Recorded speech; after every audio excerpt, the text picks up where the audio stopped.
Today we begin a course entitled Away with Words, Writing, Rhetoric, and the Art of Persuasion. Your professor is Michael D.C. Drout, the William and Elsie Prentice Professor of English at Wheaton College, where he teaches courses in Old and Middle English, medieval literature, Chaucer, fantasy, and science fiction. Professor Drout received his Ph.D. in medieval literature from Loyola University in 1997. He also holds M.A. degrees from Stanford and the University of Missouri-Columbia, and a B.A. from Carnegie Mellon. In 2005, Professor Drout was awarded the Prentice Professorship for outstanding and innovative teaching. The Wheaton College class of 2002 awarded him their Faculty Appreciation Award. Drout has written an Old English grammar book, King Alfred's Grammar, which is available for free at his website, www.michaeldrout.com. Throughout history, leaders have risen to greatness because of their ability to inspire, motivate, and unite their constituencies in the pursuit of a common goal. Speakers like Martin Luther King Jr. have used their eloquence and logic to change society for the better, helping people to reconsider their opinions and see the world in a new way. With the sheer power of language, Winston Churchill rallied the population of Britain during World War II and helped them to persevere in the face of relentless German assaults. Language and its power to change and alter us, motivate and restrain us, is the tool that can most benefit a civilization, and at times most threatens it. But language is not a high-tech weapon or a supercomputer. It's the common heritage of the human race, and everyone has access to the same techniques and references that can be employed to raise an ordinary speech to the level of eloquence, and from eloquence to greatness. For more information on this course, please visit its webpage at www.modernscholar.com, where you'll have access to links to related sites, a seminar room to share your thoughts with other students, and yes, of course, a final exam. And now we begin Away with Words, Writing, Rhetoric, and the Art of Persuasion. Lecture 1, How Words Can Change Reality. And now, Professor Drout. I want to welcome you to this course in which we're going to talk about how to speak, how to write, how to communicate, and most importantly, how to get what you want using words. In fact, how to do things with words is the theme of the entire course. I've stolen that title from the Oxford philosopher J.L. Austin. He talked about the different ways that people can do things with words. And you think about that if you're talking about rhetoric, if you're talking about advertising, if you're talking about straightforward communication. If you're one of my students trying to say, Professor Drout, I really need an extension on my paper. All of those times you are trying to use words to change the world in some way. And that's really what rhetoric is all about, which is the subject of this course broadly thought about.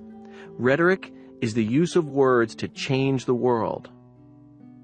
Sometimes, of course, or most of the time, that's the social world. That is the world of people doing things with other people. But with enough rhetoric, the combination of human ingenuity and effort can actually change the physical world as well. If you convince people to go out and help you start building a dam or a building, the physical world has been changed. Now, most courses like this would start with the history of rhetoric and talk about the ancient Greeks, and we will do that in the next chapter.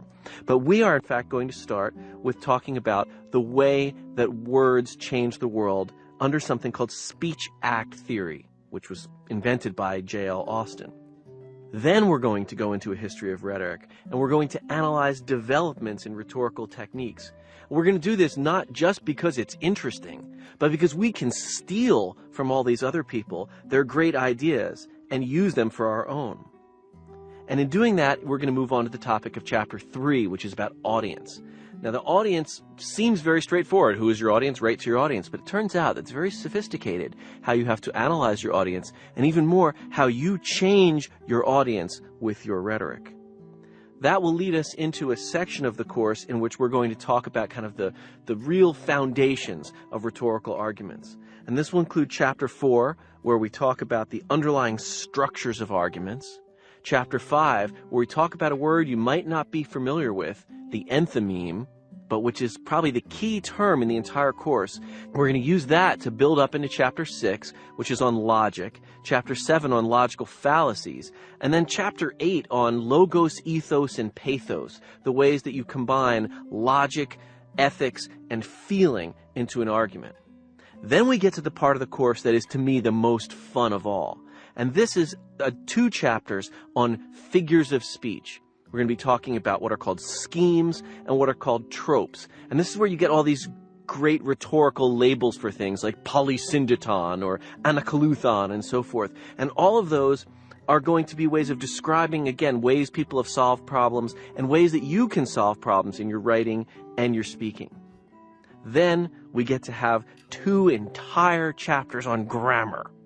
Okay, well, it's a little more than just grammar, but I would be perfectly willing to do an entire course on grammar because grammar is actually a lot of fun and very interesting when we approach it, again, not as a series of rules to memorize so that you don't get in trouble, but as a series of techniques to communicate your ideas and to get people to do what you want. We'll conclude then with a discussion of the subtleties of speech and writing and communication. And finally, we'll pull it all together in a lecture that I'm calling Rhetorical Train Wrecks and Triumphs, where we'll analyze things that went terribly wrong rhetorically, and then conclude with looking at things that went terribly right. The overall goal of the course is to improve your own writing and speaking, and also to improve your analytical skills of other people's writing and speaking. It's not just enough to be suspicious of advertising or be suspicious of politicians. Of course you should. But it's more important that you know the techniques that are being used so that you can counter them. And it turns out that given the long history of rhetoric, there are labels for the techniques, there are labels for the countermeasures for the techniques, there are labels for the countermeasures to the countermeasures. And when you see it all put together, rhetorical communication makes sense not just as something that's incredibly important in a democratic republic or just incredibly important in surviving in the world that we live in, but a really sophisticated, interesting, and fun game that people play. And that is really what I hope to communicate to you in this course, is that writing, speaking, communicating, using rhetoric is fun. And the more fun you have with it, the more that you're going to be able to succeed in what you want to do with this kind of communication. So let's start off by talking about very specifically how J.L. Austin figured out how we do things with words. Oxford philosopher J.L. Austin came up with this brilliantly titled book. It's a little tiny book, too, called How to Do Things with Words. He also has another book called How to Talk Some Ways. And both of those are the foundation of what's called speech act theory. The basic idea behind speech act theory is that speech is not just about communication of ideas. It's not just, if you want to picture it, 2 little heads and there's an idea in one head and it floats out the mouth and goes in the ear and then the idea is in the second head. Well, that's nice, but that's not all that speech does. And Austin's genius was in recognizing this and in figuring out the other things that speech does. So let's look at a few situations and you'll see how this plays out. Somebody that you know named Bill says, John and Susan are married. A minister or a judge says, John and Susan, I now pronounce you man and wife. My friend Joe says, he dropped the ball. The runner is safe. And the umpire says, you're out. Do you see the difference in those 2 situations? In the first one, it is just information. When Bill says John and Susan are married, you're like, oh yeah, John and Susan are married. I thought that. When your friend Joe says, no, he dropped the ball, you can say, yeah, he caught it. No, he didn't. The runner was out. The runner's safe. When the umpire says you're out, or when the minister says, I now pronounce you man and wife, something has changed in the world. And that's a speech act. That's the difference between simply communicating information and changing the world through your speech. J.L. Austin calls this kind of speech performative speech. It performs something, it does something, as well as says something. And this distinction between a performative and a non-performative is going to be really important for the entire course. Because what's going on here is that when we have these performative acts, I now pronounce you man and wife, you're out, I christen you the SS something or other, all of those kind of performatives change the world, and we recognize this. It's the difference between saying, I'd be willing to bet that the Red Sox are going to win, and I'll bet you $5 that the Red Sox are going to win. In all of these cases, something changes. And rhetoric, communicative rhetoric, and other kinds of rhetoric skirt the boundaries between what's a performative, when you actually change the world, and what's just a descriptive or a communicative act, when you give information to someone else. And you can twist those two things back and forth also, in that sometimes by giving someone information, you're actually performing something. And sometimes doing a performative also gives information. So we're going to look at those categories of performative and non-performative as we work through some other bits of the theory. Now, I apologize, by the way, there's a little bit of jargon in Speech Act. I've cut it down to an absolute minimum. I don't think performative is too bad. There's going to be a couple more things coming up, and that's really it. That's one of the beauties of Speech Act theory is you can pick up J.L. Austin's little book and just read it. You don't have to have a whole background in what is this particular technical term. That's pretty rare in rhetoric, where rhetoric has this large taxonomy of terms. Some of them we're going to learn in the course, and others, you just have to look them up and figure out how they might make sense. Okay, so let's move on. When we get to performatives, they happen in the social world. There has to be a set of traditions and customs so that it makes sense when the umpire yells, you're out. I can't just decide to walk up to two people and say, I now pronounce you man and wife. In fact, even if I'm a minister or a judge, I can't just walk up to two random people and say, I now pronounce you man and wife. There has to be what Austin calls an accepted conventional procedure. So in other words, if you're going to have a marriage, you have to have filled out the paperwork, you have to have brought the two people together, the people have to want to get married to each other, they have to both be conscious. I mean, you can see all the different rules that would be involved there. The minister has to be certified in some way and so forth.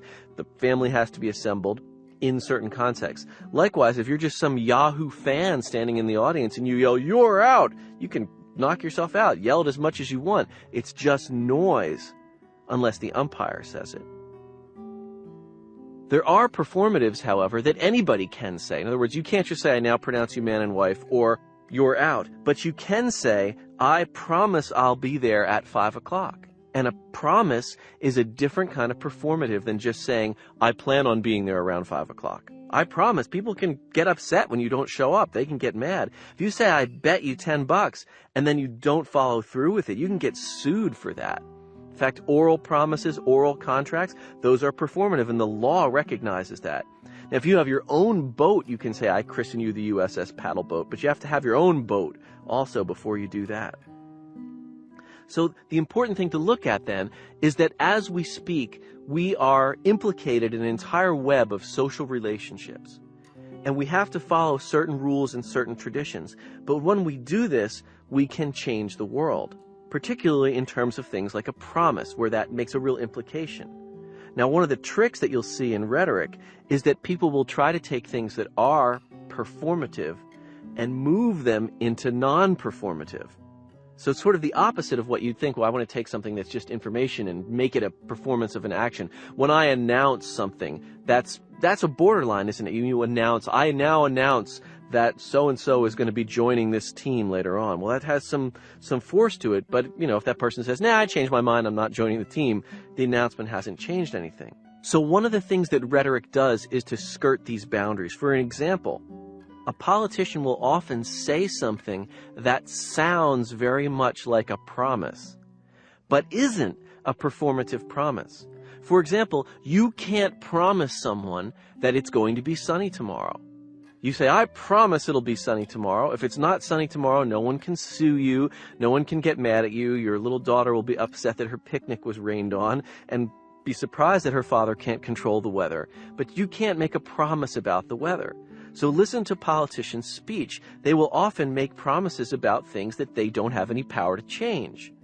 I promise if elected, gasoline prices will be lower. When gasoline prices don't go down, the politician says, well, the Congress didn't lower them, or this happened, or this happened. And the trick was that you heard what you wanted to hear as a performative when it wasn't. Now, looking at the way these types of performatives and non-performatives and different utterances work, Austin figured out there's really 3 elements to this kind of speech, this either performative or quasi-performative speech. And this is where the jargon comes in. I'm sorry about that, but the 3 things are locutionary, illocutionary, and perlocutionary. And it will all make sense in a sec. Locution just means speech. So locutionary is just the speech that you're saying, the words that are coming out of your mouth. If I say, that large rock is sitting on my foot, that's just a locution. I've just said the large rock is sitting on my foot. But behind that locution is the illocution. And the illocutionary force is what I want the hearer to do. So when I say, that large rock is sitting on my foot, I'm suggesting to you who is listening to it to move the large rock. If you do move the large rock, that's the perlocutionary effect. So I say, that large rock is sitting on my foot, and I'm hoping that you're thinking, oh, he wants me to move the large rock. And then if you get up and actually move the large rock, then I've persuaded you to do something. You might know the word elocution, which is very well done speech or properly done speech. So locution, speech. Illocution, I'll. That's how I remember it. I'll speak. I want you to do something. And perlocution, I persuaded you to do something. Now, this is the key to taking Austin's performative, non-performative thing and making it something other than just kind of a very simple observation. Because you can say something like, that large rock is sitting on my foot, or there's a very large animal in the room behind you. And you can communicate a lot more to the person than simply the information. The illocutionary force of there's a large animal in the room is run away, and the perlocutionary force is I am now getting away from the large animal. This kind of mixture of what you say, what you want the person to hear, and what the person actually hears is what makes speech act theory, rhetoric, and communication really, really interesting. And in fact, it allows you to apply this stuff not just to regular social interactions, but to literature. If you look at something like a Jane Austen or an Edith Wharton novel, for example, 90% of the time what the people are saying, the actual words that come out of their mouth, have almost nothing to do with what they want to communicate and what the other person takes away from it. So in these books, characters will say something like, yes, it's a little stuffy in here. And you would think, well, that would mean, please open the window. But no, it has some kind of really complicated background of class and behavior and who's snubbing who and who's on top of whom and so forth. And that's really one of the beauties of this kind of analysis, is when you start to look at what did he say versus what did I hear versus what did I do, you see that kind of complex relationship. And I would say the way to apply this to your own writing is very important also. When people write, they are often focused on what I need to say. And that's exactly wrong most of the time. You need to be focused on what they need to hear. So sometimes you want to write something, you want to write your angry letter to the people who didn't fulfill whatever their contract was, or you got your tuna fish can and the tuna fish was nasty inside and you want to get some free tuna fish, and you start to write what you have to say, which is, I was miserably upset when I opened my tuna fish can and it was black and smelly and there was a bone sticking out of it and I can't believe you do this. That's not what they need to hear. What they need to hear is, give me some free tuna or I'll be suing you. And that's a trick that it takes people a long time to learn. And it takes a long time to learn not just in situations like that, but think of situations in arguments, in relationships, in dating. Oftentimes you say what you need to say when instead you should be saying what they need to hear. And the art of rhetoric is figuring that out. It's not just about expressing yourself. Expressing yourself is fun. Expressing yourself is great and useful. But in rhetorical situations, you want to get what you want. And you want to do that by having the the proper amount of elocutionary force so that you get the perlocutionary effect that you want. So you have an elocutionary meaning behind something. You have something that you want to communicate, and you want people to do something. Now, you can use a performative, right? You can promise. You can bet. You can name something. You can announce something. Or you can start to work through the chains of logic that are underlying what you are trying to communicate. So, let me give you an example here. You want to convince someone that they should buy something from you. You're selling your house, and you want to convince the people buying your house.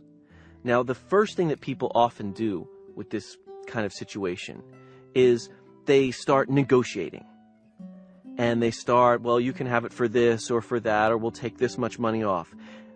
An analyst of rhetoric would step back from this and say, what do you have to create to get the situation you want? What kind of performance do you have to accomplish? And you want at the end of this whole chain of events and all this discussion and everything, you want there to be a promise or an agreement. So how do you get there? Well, the first thing that you need to do is somehow link up with that person. Make a connection with that person. And this is something that Austin calls phatic communication. It's spelled with a PH, P-H-A-T-I-C, phatic communication. And it's related to the ideas of showing something or putting a face on something. I remember phatic by linking it to face all the time. So what you need to do in a communicative situation with other people, and this is going beyond Austin too into people who do the sociology of communication and the sociology of rhetoric, is you set up a situation where the verbal or the written exchange starts going back and forth. And these are the kind of semi-performatives that Austin talks about under phatic communication. Things like greetings, things like acknowledgments of people, things like telling a joke to start off a talk or a lecture. You've all heard that many times. Oh, you've got to warm the audience up. You have to get them laughing or something. In fact, what you want to do in almost any social interaction is get the audience engaging with you in some way. This can be asking a question. This can be shaking hands. This can be making eye contact. But that kind of phatic communication is also a performative, and it's got an elocutionary force. Now, the elocutionary force may be, I want you to buy my house. But before you get to that level, you need to use something else to get the person involved. It's the same thing where you don't see a politician go off and give a speech, and the first thing that they say is, vote for me. That doesn't come across very well. The politician will tell a story, or will tell a joke, or will bring up some other people, will thank some people, will do something to create an involvement between the audience and the speaker.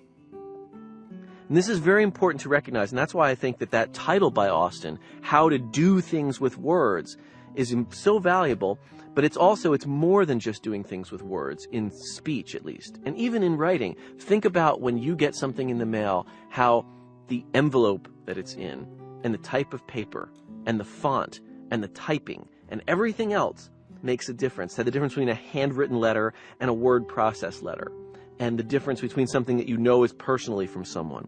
Likewise, when something gets turned in, if you're a professor, I hate to admit this because, of course, I'm scrupulously fair with all my students.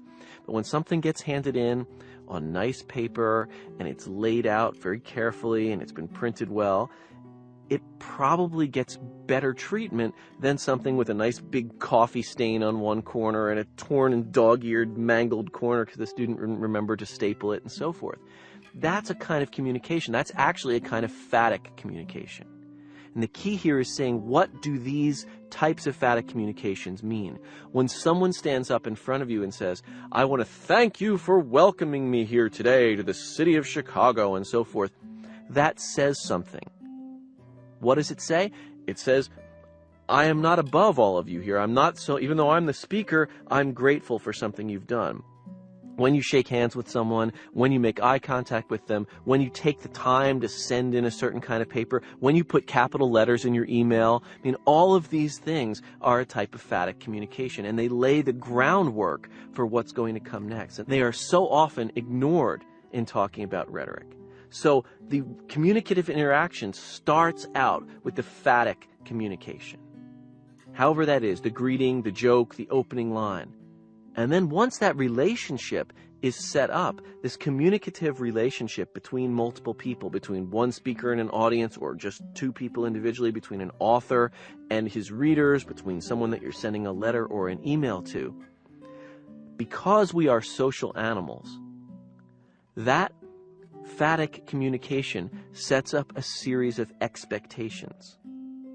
You expect the person to shake your hand when you stick your hand out. Telemarketers know exactly how to do this on the telephone when they pause their speech or don't pause their speech or say, "How are you doing?"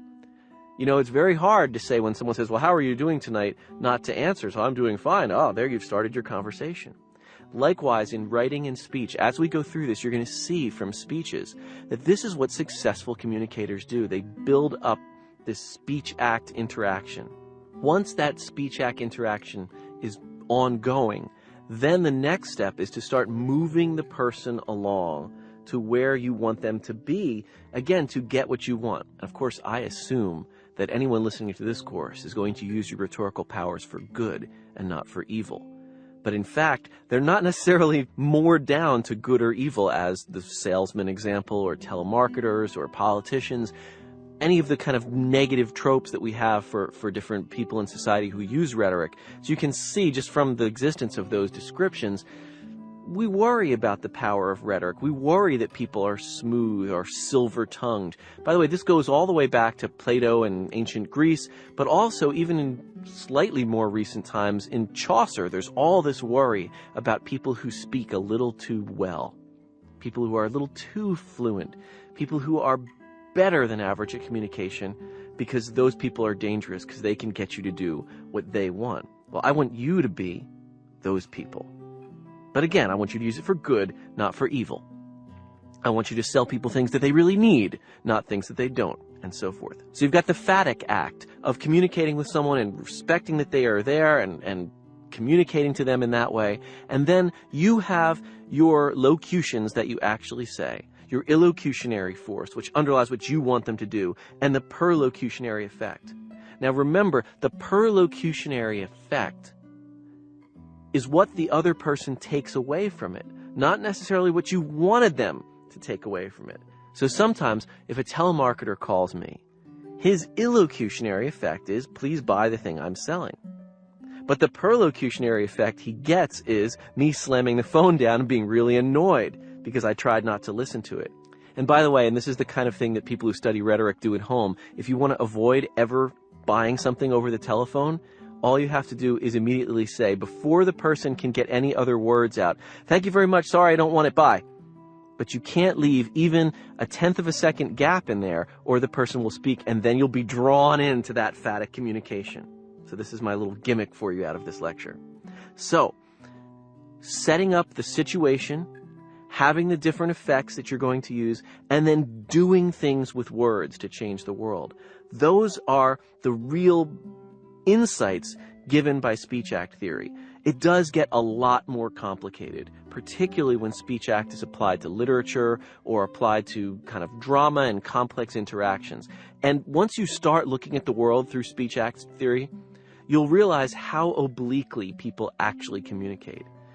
People surprisingly often don't say what they actually want. And you have to ferret out what the illocutionary effect is behind what they're saying. And we're really, really, really good at this.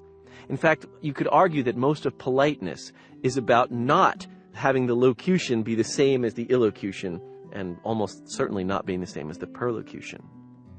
Rhetoric relies very heavily on these distinctions. There are certain things you cannot say in rhetoric straight out because they will alienate your audience. And there are other things that you have to approach in certain formalized ways. That's one of the ways that we deal with this problem in our society, the difficulty of not wanting to have the illocutionary effect right up front, is we have ways of going around in circles. We use euphemisms, which are nice sounding words for things. We use formulas of politeness.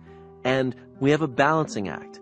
And this is one of the big ideas that I want to conclude this lecture with and get us ready for some of the future ones. When you are using rhetoric, you are walking a tightrope. You are having a balancing act between being absolutely straight up front and saying whatever you want the person to do, and being either devious or polite. There's a very fine line between devious and polite, and between overly complex and just being nice to the person. And you try to walk that line, and good rhetoricians manage to walk that line and push that line and figure out what the trade-offs are.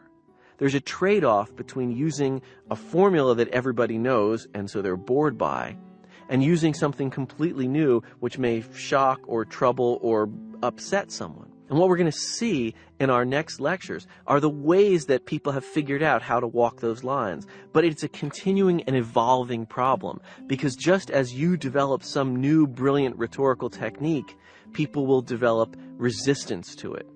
In fact, it's very much like the arms race that goes on between disease organisms and regular organisms. Disease comes around, it mutates, it gets a little bit stronger, and your immune system changes and fights it off. And so then it gets a little bit stronger in some way, and then your immune system changes. This is how rhetoric works, very much like, actually, the competition between viruses and organisms, in that each time somebody develops a new, clever, brilliant way of manipulating the world through rhetoric, someone else comes along with a way to resist that, or change it, or find it boring. And in fact, that seems to be part of the way that our brains are hardwired. We get bored when people use the same things, even if those things have tended to work. And because of that boredom factor, they don't work as much anymore. So when you are doing things with words, some of these techniques were invented at the time of the ancient Greeks, but they'll never work forever, and they always have to be continually updated so that you keep your audience interested and involved, so that you can get them to do what you want.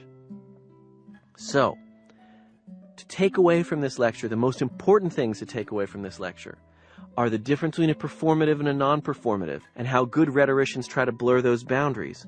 And then that distinction between locution, illocution, which is what you want the person to do, and perlocution, which is what they actually do based on your speech. If you have those distinctions in mind, as we work through the rest of the course, a lot of things that probably seem fairly complicated when they're presented to you in a regular old English 101 course, or a Writing 101 course, or an Introduction to Rhetoric or Speaking course, those things that seem confusing will, I think, now make sense under that general umbrella.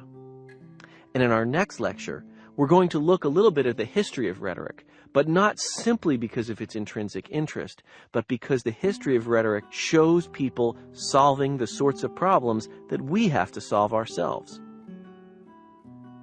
After listening to Lecture 1, a student posed this question to Professor Drout. Aren't the first words God speaks in Genesis, "Let there be light," an example of performative speech? Well, performative speech could go all the way back to, let there be light. God said, fiat lux, and there was light. The difference between gods and, say, wizards and regular old people is that when gods and wizards speak, they change the physical world directly. And in fact, this is played out very, very much in things like fantasy literature or in religious literature. Someone says something and it changes the world. Now, my argument would be that this is based on an observation that someone says something and it changes the social world. And people think, oh, well, if you can change the social world, then wouldn't it be cool if you could say something and change the physical world? And in fact, in the Roman Catholic Church, there is the idea that the priest says, hoc est corpus meum, this is my body, and the bread actually changes. I mean, that's Catholic doctrine of transubstantiation. It's that one example where a speech act changes the physical world. It's no longer a piece of bread, it's a piece of the body and blood of Jesus Christ. It's the Eucharist, right? And that idea of the word changing the world is enormously important all throughout literature, particularly in traditional literatures. But it also shows up in certain cultures where, for example, if you say, I divorce thee, I divorce thee, I divorce thee, the person's actually divorced. Yes, that's a social change, but again, you see the word is changing the world in some way. It's the same idea behind it when people say, well, do we have a declaration of war?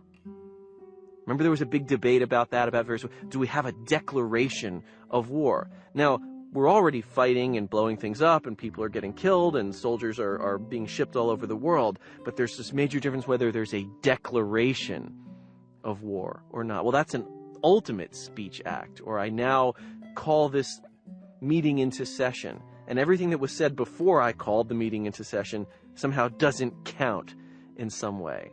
And it's related in the courtroom instance where, ladies and gentlemen of the jury, have you reached your verdict? Now, it's true that we have some safeguards in there. For example, if the ladies and gentlemen of the jury have reached their verdict and then the courtroom collapses on them or something horrible like that, that verdict would actually still stand without being read. There's some things worked into law.